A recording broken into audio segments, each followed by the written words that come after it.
Hi guys, ఈరోజైతే మనం రామ్ మందిరంకి వెళ్ళిపోదాం. వైజాగ్లో నాతో పాటు వచ్చేయండి. ఎంట్రీ టికెట్ వచ్చేసి 50 రూపీస్ ఎంట్రన్స్లో తీసుకోవాలి.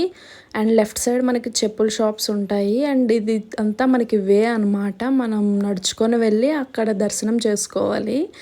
మధ్యలో అయితే మనకి రాముడు బాణం వదులుతున్నట్టు 90 అడుగుల విగ్రహం ఒకటి ఉన్నది. అండ్ ఇది వచ్చేసి మనకి 45 డేస్ ఓపెన్లో ఉంటుంది అన్నమాట. మధ్యలో ఎక్కడికెక్కడ ఎల్ఈడి డిస్ప్లేస్ అనేవి పెట్టారు రాముడి విగ్రహం చూపిస్తూ. అయోధ్య వెళ్ళడం మనకి కుదరకపోవచ్చు, లేదంటే వెళ్ళలేని వాళ్ళు ఉండొచ్చు. సో అలాంటి వాళ్ళు ఇక్కడ దర్శనం చేసుకోవడానికి బాగుంటుంది. లైటింగ్ అయితే చాలా అంటే చాలా బాగుంది. ఈవినింగ్స్ టైం వస్తే మనకి లైటింగ్తో ఫొటోస్ అనేవి చాలా బాగా వస్తాయి. వచ్చిన వాళ్ళందరూ ఫొటోస్ తీసుకుంటే ఎక్కడికక్కడ ఆగిపోతున్నారు. మధ్యలో వచ్చేసి 2 గరుత్మంతుడి విగ్రహాలు ఉన్నాయి అన్నమాట. కొంచెం ముందుకు వెళ్తే మనం లోపలికి ఎంటర్ అవుతాము.